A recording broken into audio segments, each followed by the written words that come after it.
Hi guys, it's me Van Slam, and today we're going to go through swapping out the OEM handlebars on a 2005 Ducati 749 Superbike, and we're going to switch them to the Fast by Ferracci replacement handlebars to give us a little bit more leverage and a little bit more comfort when riding. So I hope you enjoy the video, and I hope it's helpful to you. Enjoy. Okay, so let's look at our replacement handlebars that we'll be using. On top you have the OEM Ducati non-polished aluminum handlebars. On the bottom you have the Fast by Ferracci polished aluminum handlebars, 2 3/4 inches higher, and 2-degree difference on the bars themselves. They really help.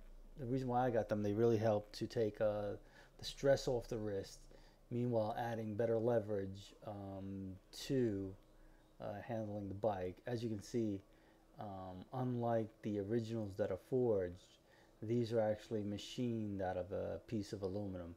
So I don't know which one's stronger or not, but I'll tell you right now, they work pretty good and pretty easy to set up and put on your bike. I of course have a Ducati 2005 749, and I'm using the polished Ferracci Fast by Ferracci handlebars to replace the OEM bars. Pretty nice looking piece of equipment. Okay, so let's go over what you're going to need. You're going to need, of course, replacement handlebars. These are the originals here. You're going to need a small Phillips head, some anti-seize cream, a 3/8 inch drive ratchet, a 5mm and a 6mm socket for the ratchet, an 8mm socket and a small 1/4 inch drive, a hammer, a mallet, rubber, a bunch of different size flatheads, and a 5 and a 6mm Allen wrench keys for manual adjustments.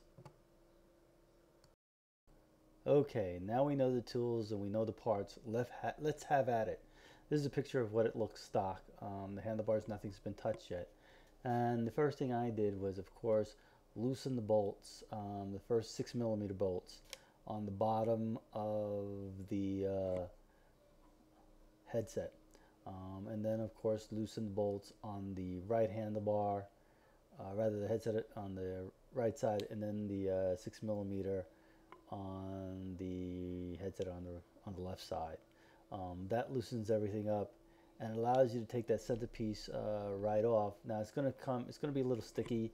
You put your screwdriver in there to open them up a bit, and then use the rubber mallet to tap and lift the piece right off. And it'll take about 6 to 10 taps, and it'll come right off. As you can see, comes off right in your hands, and you're ready to do the serious work. And we're going to continue using that same 6mm Allen wrench socket to loosen the right handlebar, and we're also going to loosen the left handlebar at the same time using the same 6mm socket.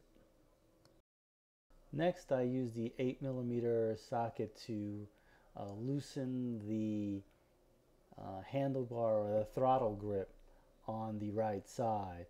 Now you have to take the mechanism apart because there's a drill hole on the handlebar and a little plastic tab in the throttle casing itself. Next, you use the Phillips head to open up the run stop switch, and that'll come off next. Now you have to take both screws off and actually open this up because there's a little drilling in the handlebar, and there's a little tab in the start-stop switch that holds it in place. Okay, now you use the 5mm socket Allen wrench to take off the upper and lower bolts that hold the brake reservoir to the bar, right handlebar, and just put it to the side there.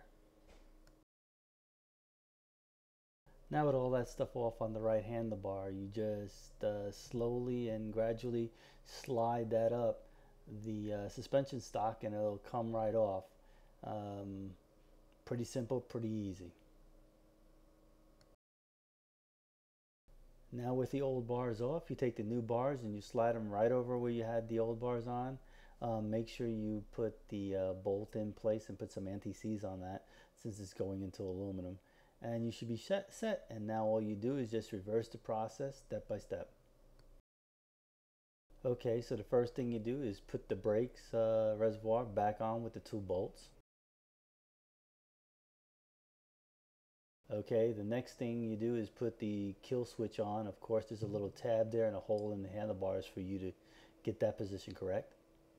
Okay, once you secure this kill switch, you then put the throttle mechanism back on, and actually there's a little tab in that and a hole on the handlebars to get that synced up in the right location.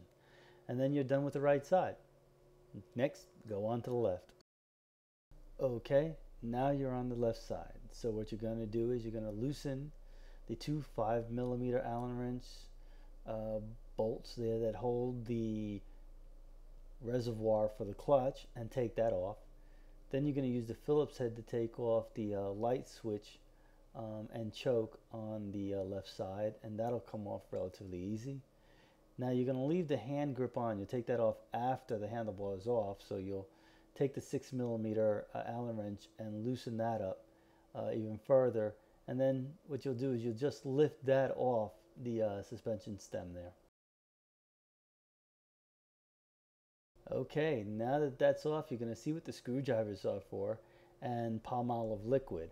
What you'll do is you'll stick a screwdriver in the side there of the handlebar and pour some hand or dishwashing liquid down there and just spin it, and it'll come right off. 1, 2, 3, and you can place it right back on to the new handlebar and you'll be ready to go.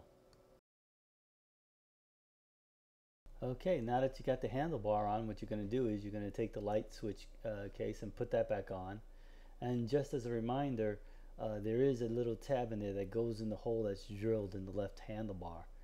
It fits right in and it gives you a secure location. Next, of course, you're going to put the brakes on using the 2 Allen bolts, and once that's all set up, you're done.